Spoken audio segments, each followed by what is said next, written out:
துலாம் ராசிக்காரங்க போர்க்குணம் கொண்டவங்க உங்ககிட்ட சண்டை போட்டு ஜெயிக்கிறது ரொம்ப ரொம்ப கஷ்டம். நல்லது கெட்டதை முழுசாக தெரிஞ்சவங்க, சுக்கிர பகவானை ராசி அதிபதியாக கொண்டவங்க. ஒருத்தன் வாழ்க்கையில் கொடிகட்டி பறக்கிறானா அவனை பார்க்குறவங்க எல்லாருமே அவனுக்கு என்னப்பா சுக்கிரன் உச்சத்தில் இருக்கான் அப்படின்னு சொல்லுவாங்க. என்னதான் சுக்கிர பகவானை நீங்கள் ராசி அதிபதியாக கொண்டிருந்தாலும் எதுக்குங்க இவ்வளோ கஷ்டம்? குறிப்பாக பணத்தில் அதிகமாக நெருக்கடியை சந்திக்கிறது யாருன்னு பார்த்தீங்கன்னா அது முழுக்க முழுக்க நீங்கள் தான். இதற்கு காரணம் பார்த்தீங்கன்னா உங்களுடைய குணாதிசயங்கள் தான். எல்லா இடங்களையும் நேர்மையும் உண்மையும் மட்டுமே நம்பக்கூடியவங்க. உங்களுக்கு சொந்தமோ பந்தமோ அது தப்புனா அது தப்பு தான். வெட்டு ஒன்று துண்டு ரெண்டுன்னு பேசக்கூடியவங்க. உங்களை ஒருத்தர் பஞ்சாயத்துக்கு கூட்டு போகிறாங்க அப்படின்னா நீங்கள் கூட்டு போகிற பக்கம்லாம் சப்போர்ட் பண்ண மாட்டீங்க. எந்த தரப்பில் நியாயம் இருக்குதோ அங்கே தான் நீங்கள் சப்போர்ட் பண்ணுவீங்க. உண்மை நியாயத்திற்கு மட்டுமே என்னைக்குமே கை கொடுப்பீங்க. உண்மைக்கு புறம்பாக எந்த ஒரு விஷயத்தையுமே செய்ய மாட்டீங்க. இதனால தான் உங்களுக்கு நிறைய கஷ்டங்களும் துன்பங்களும் அதிகமாகவே ஏற்பட்டுக்கிட்டு இருக்கு. தங்களுடைய கஷ்டத்தையும் கண்ணீரையும் கடுகளவு கூட மற்றவங்களுக்கு தெரியாமல் பார்த்துக்குவாங்க. இதனால பார்க்குறவங்க எல்லாருமே துலாம் ராசியா இவங்களுக்கு என்னப்பா சூப்பராக இருக்கிறாங்க, இவங்களுக்கு என்ன குறைச்சல் அப்படின்னு தான் நினச்சிட்டு இருக்கிறாங்க. ஆனால் சாப்பாட்டு கூட கஷ்டப்படுறது உங்களுக்கு மட்டும்தான் தெரியும். கஷ்ட காலத்தில் திரும்பி பார்க்க கூட ஆள் கிடையாது. ஏதோ தட்டு மாதிரி எந்திரிச்சு நிற்கிறப்போ உங்களை குறை சொல்கிறதுக்குனே நிறைய பேர் தேடி வருவாங்க. உங்கள் சொந்தக்காரங்க நண்பர்களுக்கு ஒரு தேவை இருக்குதுன்னா மட்டும்தான் உங்ககிட்ட வருவாங்க. அந்த தேவை முடிஞ்ச உடனே உங்களை தூக்கி போட்டுருவாங்க. மறுபடியும் அவங்க வந்து உங்ககிட்ட உதவின்னு கேட்பாங்க. அவங்க உங்களுக்கு முன்னாடி பண்ண துரோகத்தை எல்லாமே மறந்துட்டு மீண்டும் அவங்களுக்காக உதவி செஞ்சு ஏமாறக்கூடியவங்க தான் நீங்கள். வாழ்க்கையில் எப்படியாவது முன்னேறிடணும் அப்படிங்கிறக்காக தினம் தினம் கஷ்டப்பட்டு உழைக்கிறவங்க தான் துலாம் ராசிக்காரங்க. கடந்த காலகட்டங்களில் தங்களுடைய வாழ்க்கையில் நீங்கள் நல்லது நடக்க போகுதுன்னு நினச்சிட்டு இருந்திருப்பீங்க. ஆனால் உங்களுக்கு அந்த டைமில் ஒரு மிகப்பெரிய ஏமாற்றம் தான். இந்த விரயச்சனி மூலமாகவும் பாதச்சனி மூலமாகவும் நிறைய கஷ்டங்களும் துன்பங்களும் ஏமாற்றங்களும் மட்டுமே உங்கள் வாழ்க்கையில் அதிகப்படியாகவே ஏற்பட்டு இருந்திருக்கும். துலாம் ராசிக்காரங்க சொந்த பந்தத்தை இழந்தாங்க, சொத்துக்களை இழந்தாங்க, தங்களுக்கு நெருக்கமாக இருக்கக்கூடிய உறவுகளையுமே இழந்தாங்க. கடைசியாக நான் மட்டும்தான் எல்லாத்தையுமே இழந்துட்டு நிற்கிறதா இருக்குது, எனக்கு உயிர் வாழவே பிடிக்கலைன்னு சொல்லிக்கிட்டு இருக்காங்க. இதுக்கு மேலே என்னால் வாழவே முடியலை சாமி, தயவு செஞ்சு என்னை வந்து கூடையே கூட்டிக்கிட்டு போயிரு. நான் இவ்வளோ கஷ்டப்பட்டதுக்கப்புறம் எனக்கு வாழ்க்கையில் வாழணுங்கிற எண்ணம் சுத்தமாகவே போயிருச்சு. உங்கள் மனசில் கவலையும் துன்பம் தான் அதிகமாகவே இருக்குது. நீங்கள் செய்யக்கூடிய ஒவ்வொரு விஷயத்தையுமே தடுப்பதற்கும் உங்களை அவமானப்படுத்துவதற்கும் இங்கே நிறைய நபர்கள் முயற்சி பண்ணிக்கிட்டு இருக்காங்க. இது எல்லாமே தெரிஞ்சுமே கூட நீங்கள் என்னமோ பண்ணுங்க எனக்கு என்ன வந்துச்சு அப்படின்னு தன் வேலையில் மட்டும் என்றைக்குமே குறிக்கோளாக இருக்கிறவங்க தான் நீங்கள். ஏன் எனக்கு மட்டும் ஏன் இவ்வளோ கஷ்டம் வருது? என்னுடைய வாழ்க்கையில் நான் யாருக்குமே கெடுதலையோ கஷ்டத்தையோ துன்பத்தையோ கொடுத்ததில்லை, எனக்கு மட்டும் ஏன் இந்த மாதிரி எல்லாமே நடக்குது அப்படின்னு தான் பெரும்பாலான துலாம் ராசிக்காரங்க சொல்லிக்கிட்டு இருக்கீங்க. உங்களுக்கு பிரச்சனைங்கிறது வரும், அது கொஞ்ச நாள் இருக்கும், அதுக்கப்புறம் இந்த பிரச்சனை போயிடும். இந்த மாதிரி பிரச்சனை வரும் போகும் அப்படிங்கிற நிலைமையில தான் நிறைய நபர்கள் வாழ்ந்துக்கிட்டு இருக்கீங்க. நீங்கள் என்னதான் பிரச்சனையை தவிர்த்தாலும் ஏதாவது ஒரு சூழ்நிலையில் உங்களை நோக்கி பிரச்சனையும் கஷ்டமும் வந்துக்கிட்டு தான் இருக்குது. ஆனால் இனி வரக்கூடிய நாட்களில் உங்களுக்கு இன்பத்தையும் மகிழ்ச்சியும் மட்டுமே தரக்கூடிய ஒரு காலகட்டமாகவே அமைஞ்சிருக்குது. இது நாள் வரைக்கும் நடந்த கெட்ட விஷயத்தை எல்லாமே விட்டுருங்க.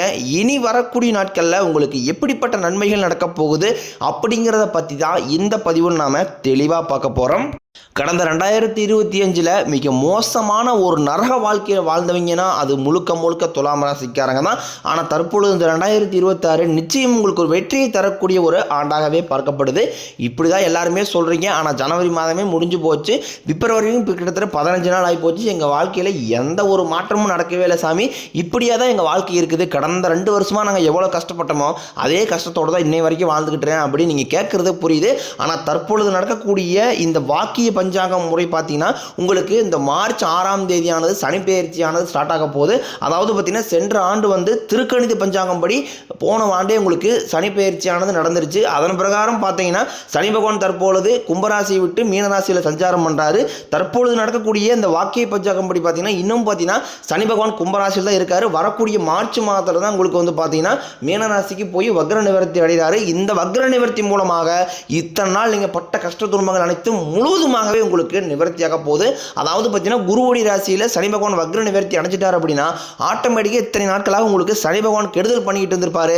இது அனைத்தும் முழுவதுமாக உங்களுக்கு நிவர்த்தி பண்ணிட்டு ப்ளஸ்ஸாக செயல்பட ஆரம்பிச்சிருவார். அப்படி ஆரம்பிக்கும் போது கடந்த காலகட்டங்களில் நீங்கள் சனி பகவான் மூலமாக எதையெல்லாமே இழந்துட்டு கஷ்டப்பட்டு வருத்தப்பட்டு ஆசைப்பட்டுருக்கிறீங்களோ அது அனைத்தும் பெறக்கூடிய ஒரு காலகட்டமாகவே பார்க்கப்படுது. அதற்கடுத்து பார்த்தீங்கன்னா குருவுடைய வக்ர நிவர்த்தி. இத்தனை நாட்களாக குரு பகவான் பார்த்தீங்கன்னா உங்கள் ராசியில் 2ஆம் இடத்துல செயல்பட்டு கொண்டிருந்தார். அதனால தான் நீங்கள் எவ்வளோ சம்பாதிச்சாலும் காசுங்கிறது தங்கவே தங்காது. ஏதாவது ஒரு செலவு வந்துட்டே இருந்திருக்கும். குழந்தை உடம்பு சரியில்லை, அப்பா அம்மா உடம்பு சரியில்லை அப்படின்னு ஏதாவது ஒரு பிரச்சனை மூலமாக சந்திச்சுட்டு இருந்திருப்பீங்க. ஆனால் தற்பொழுது பார்த்தீங்கன்னா குரு பகவானானது 2ஆம் இடத்துலேருந்து 3ஆம் இடமான லக்னஸ்தானத்தை நோக்கி போகிறாரு. அப்படி போகும்போது பார்த்தீங்கன்னா உங்களுக்கு பொருளாதாரத்தில் ஒரு மிகப்பெரிய ஒரு அசுர வளர்ச்சி அப்படிங்கிறது ஏற்பட போகுது. அதற்கடுத்து பார்த்தீங்கன்னா சுக்கிர பயிற்சியை பொறுத்த வரைக்கும் பார்த்தீங்கன்னா சுக்கிர பயிற்சியானது பார்த்தீங்கன்னா உங்களுடைய ராசி, அதாவது ராசி அதிபதி பார்த்தீங்கன்னா சுக்கிர பகவான். உங்களுக்கும் ரிஷப ராசினருக்கும் ராசி அதிபதி ஒன்று தான். இந்த 2 ராசிகளுக்கும் நல்ல ஒரு தொடக்கம் அப்படிங்கிறது இந்த மார்ச் மாதம் முதலே ஏற்பட போகுது. ஏன்னா சுக்கிர பகவான் பார்த்தீங்கன்னா புதனுடைய ராசி, அதாவது பார்த்தீங்கன்னா மிதுன ராசியில் வக்ர நிவர்த்தி அடைகிறாரு. அப்படி வக்ர நிவர்த்தி அடையும் போது இந்த 2 ராசிகளுக்கும் ஒட்டுமொத்த பலன்களானது கிடைக்க போகுது. இதன் மூலமாக வரக்கூடிய நாட்களில் ஒரு உச்சத்திற்கு போகக்கூடிய வாய்ப்புகள் பார்த்தீங்கன்னா துலாம் ராசிக்காரங்களுக்கு அதிகமாகவே உள்ளது. கடைசியாக பார்த்தீங்கன்னா ராகு கேது பயிற்சி. ஐயோ, ராகு கேது பயிற்சி சொன்னாவே பார்த்தீங்கன்னா எல்லாருமே பயப்படுவாங்க. அந்த அளவுக்கு கடந்த காலகட்டங்களில் ராகு கேது பயிற்சி மூலமாக நிறைய கஷ்டங்கள் துன்பங்கள் வந்து அதிகமாகவே சிந்திச்சிருப்பீங்க. ஆனால் தற்பொழுது நடக்கக்கூடிய இந்த ராகு கேது பயிற்சி காலகட்டங்களில் உங்களுக்கு உடல் சார்ந்த பிரச்சனைகள் அப்படிங்கிறது முழுவதுமாகவே வரக்கூடிய நாட்களில் நிவர்த்தியாக போகுது. இதன் மூலமாக நல்ல ஒரு தொடக்கம் அப்படிங்கிறது இந்த மார்ச் மாதம் முதலே உங்களுக்கு ஆரம்பிக்க போகுது. கடந்த காலகட்டங்களில் பார்த்தீங்கன்னா நல்ல ஒரு வேலைங்கிறது கிடைச்சிருக்காது. ஏதோ ஒரு கிடைக்கிற வேலைக்கு ஒரு 10,000 சம்பளத்துக்கோ 5,000 சம்பளத்துக்கோ பிடிக்காத ஒரு வேலையை குடும்ப கஷ்டத்துக்காக வேறு வழியே இல்லாமல் செஞ்சுக்கிட்டு இருந்திருப்பீங்க. ஆனால் இனி வரக்கூடிய நாட்களில் நீங்கள் படித்த படிப்புக்கு ஏற்ற மாதிரியும் உங்களுக்கு பிடிச்ச மாதிரியும் நீங்கள் ஒரு அரசாங்க வேலைக்கு ட்ரை பண்ணாலும் சரி, இல்லை ஒரு ஐடி ஜாப்போ ப்ரைவேட் ஜாப்போ பேங்க் சைடோ நீங்கள் எங்கே வேலைக்கு ட்ரை பண்ணாலும் அந்த ஜாப் அப்படிங்கிறது உங்களுக்கு நிச்சயமாக கிடைக்க போகுது. கோர்ட்டு கேஸ்னு ரொம்ப நாட்களாக அலைஞ்சிட்டு இருக்கிற நபர்களுக்கு விரைவில் உங்களுக்கு சாதகமாகவே தீர்ப்பு வரும். சொத்து பிரச்சனையும் உங்களுக்கு சாதகமாகவே முடியும். சனி பகவானினுடைய பார்வை உங்களுக்கு நேரடியாகவே இருக்குது. இதன் மூலம் வருமானம் அப்படிங்கிறது பல வழிகளில் வரும். தொழிலில் லாபம் சற்று அதிகமாகவே கிடைக்கும். அரசியல்வாதிகளை பொறுத்த வரைக்கும் புதிய பொறுப்புகள் புதிய பதவிகள் எல்லாமே தானாகவே உங்களை வந்து சேரும். ராகு கேதுவால உங்களுடைய செல்வாக்கு உயரும், உடல் ஆரோக்கியம் மேம்படும், சங்கடங்கள் நீங்கும். மறைமுகமாக உங்கள் தொழில் வாழ்க்கையிலும் சரி இல்லற வாழ்க்கையிலும் சரி நிறைய நபர்கள் வந்து தொல்லை கொடுத்துருப்பாங்க. இனி அவருடைய தொந்தரவுங்கிறது முழுவதுமாகவே இருக்காது. இனி நினைச்சது எல்லாமே நடக்கும். தொழிலில் வியாபாரம் தடைகள் அனைத்தும் விலகும். லாபம் அதிகமாக கிடைக்கும், முன்னேற்றம் உண்டாகும். வரவேண்டிய பணம் விரைவில் கைக்கு வந்து சேரும். குடும்பத்தில் நெருக்கடிகள் விலகும், செல்வாக்கு அந்தஸ்து உயரும், வெளிநாட்டு முயற்சிகள் வெற்றியை தரும், தெய்வ சிந்தனை அதிகமாகும், பெரியோர்களுடைய உதவிகள் கிடைக்கும், உறவுகளில் இருந்த சண்டை சச்சரவை முழுவதுமாகவே விலகும், புதிய நண்பர்கள் உங்களுக்கு உதவி செய்வாங்க, தொழிலில் ஏற்பட்ட நெருக்கடிகள் நீங்கும், முடிவு கிடந்த நிறுவனங்கள் மீண்டும் இயங்கும், வியாபாரத்தில் எதிர்பார்த்த லாபம் கிடைக்கும், புதிய தொழில் தொடங்கக்கூடிய முயற்சிகள் கண்டிப்பாக உங்களுக்கு வெற்றியை தரும். கடந்த காலகட்டங்களில் திருமண நிலை அப்படிங்கிறது பார்த்தீங்கன்னா உங்களுக்கு நிறைய பிரச்சனையும் சிக்கலையுமே பெரும்பாலும் சந்திச்சிருப்பீங்க. இதில் குறிப்பாக பார்த்தீங்கன்னா பெண்களுக்கு ஏதாவது ஒரு வகையில் திருமணம் அப்படிங்கிறது எளிமையாக அடைஞ்சிருது. ஆனால் ஆண்கள் தான் ரொம்ப ரொம்ப பாவம். அடிச்சு பிடிச்சி நிச்சயதார்த்தம் வரைக்கும் போனால் கூட அக்கம் பக்கம் இருக்கிறவங்க தெரிஞ்சவங்கன்னு கெடுத்து இருக்கிற நிறைய நபர்கள் இருக்காங்க. அது மட்டும் இல்லாமல் ஜாதகத்திலையும் பார்த்தீங்கன்னா சுத்த ஜாதகம், ராகு கேது ஜாதகம், செவ்வாய் ஜாதகம் இருக்கிறதுனால திருமண தடை அப்படிங்கிறது உங்களுக்கு அதிகமாகவே ஏற்பட்டுக்கிட்டு இருக்குது. இது அனைத்தும் தற்பொழுது முழுவதுமாகவே நிவர்த்தி அடைய போகுது. அதற்கடுத்து பார்த்தீங்கன்னா காதலிப்பவர்களுக்கு இந்த 2026 நல்ல ஒரு ஆண்டாகவே பார்க்கப்படுது. கடந்த 2025-24 காலகட்டங்களில் அதிகமான காதல் தோல்வியை சந்திச்ச நபர்கள் பார்த்தீங்கன்னா அது முழுக்க முழுக்க துலாம் ராசிக்காரங்க தான். நல்லா லவ் பண்ணிட்டு இருந்திருப்பாங்க. திடீர்னு ஒரு சண்டை சச்சரவு ஈகோ பிரச்சனை மூலமாக அந்த லவ் வந்து பிரேக்கப் ஆகிருக்கும். இல்லை வீட்டில் போய் சொல்லும்போது பேரண்ட்ஸ் வந்து உங்கள் காதலுக்கு தடையாக இருந்திருப்பாங்க. ஆனால் தற்பொழுது காதலை வெளிப்படுத்தும் போது அந்த காதல் கண்டிப்பாக கைகூடும். வீட்டில் போய் சொல்லும்போது பேரண்ட்ஸே உங்களுக்கு முன்னாடி நின்று திருமணம் செய்து வைக்கக்கூடிய வாய்ப்புகள் அதிகமாகவே உள்ளது. கணவன் மனைவிகளுக்கு அடிக்கடி கருத்து வேறுபாடு சண்டை காரணமாக பிரிஞ்சு கூட நிறைய பேர் இருந்திருப்பீங்க. இல்லை டைவர்ஸாக அப்ளை பண்ணி வெயிட் பண்ணலாம் அப்படின்னு கூட நிறைய பேர் இருப்பீங்க. நீங்கள் மீண்டும் ஒரு முறை நேரில் சந்திச்சு பேசக்கூடிய வாய்ப்பு கிடைக்கும் பட்சத்தில் கண்டிப்பாக நீங்கள் டைவர்ஸ்க்கே அப்ளை பண்ணியிருந்தாலும் அதை எல்லாமே கேன்சல் பண்ணிவிட்டு இந்த சுக்கிர பயிற்சி காலகட்டங்களில் மீண்டும் இருவரும் ஒன்றாக சேர்ந்து வாழக்கூடிய வாய்ப்புகள் அதிகமாகவே உள்ளது. இனி வரக்கூடிய நாட்களில் கடினமான காரியத்தையும் சுலபமாக செஞ்சு முடிப்பீங்க. உங்கள் எளிமையான பேச்சு திறமையால் நீங்கள் அனைவரையுமே கவர்ந்து இழுப்பீங்க. சமூகத்தில் உங்கள் பெயருக்கும் புகழுக்கும் படிப்படியாக முன்னேற்றம் வரப்போகுது. சிலருக்கு படிப்பதற்காகவும் வேலை விஷயமாகவும் தொழில் விஷயமாகவும் வெளியூர் வெளிநாடு போகக்கூடிய வாய்ப்புகள் எல்லாமே கிடைக்க போகுது. துலாம் ராசியை பொறுத்த வரைக்கும் நீங்கள் ஆண்களோ பெண்களோ அரசு வேலையோ தனியார் வேலையோ கூலி வேலையோ நீங்கள் எதிர்பாராத வருமானம் அப்படிங்கிறது உங்களுக்கு இரட்டி மடங்காக கிடைக்க போகுது. சேமிப்பு அப்படிங்கிறது பல மடங்காக உயரப்போகுது. இதன் மூலமாக கடந்த காலகட்டங்களில் ஏற்பட்ட கடன் பிரச்சனை அனைத்தும் தற்பொழுது முழுவதுமாகவே முடிய போகுது. நீங்கள் போய் ஒரு துலாம் ராசிக்காரங்களை பார்த்து கேட்டீங்க அப்படின்னா எனக்கு 5 லட்சம் இருக்குதுங்க, 10 லட்சம் இருக்குதுங்க, 30 லட்சம் இருக்குதுங்க, பிஸ்னஸ் லாஸ்ன்னு சொல்லுவாங்க. அந்த அளவுக்கு பொருளாதாரத்தில் மிகப்பெரிய ஒரு முன்னேற்றம்ங்கிறது கடந்த காலகட்டத்தில் இருந்திருக்காது.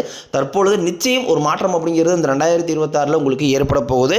உங்களுடைய வளர்ச்சியை கண்டு உங்களுடைய குடும்ப உறவுகளே உங்களுக்கு எதிரிகளாகவும் துரோகிகளாகவும் மாறக்கூடிய வாய்ப்பு அதிகமாகவே உள்ளது. அப்படி அவர்கள் மாறும் பட்சத்தில் உங்களுடைய குடும்ப வாழ்க்கைக்கே தலைகீழாக மாறக்கூடிய வாய்ப்பும் இருக்குது. முடிஞ்ச அளவுக்கு தவறான உறவு என்று தெரிந்தால் உடனடியாக அவர்களை விட்டு விலகி இருப்பது உங்களுக்கு ரொம்ப ரொம்ப நல்லது.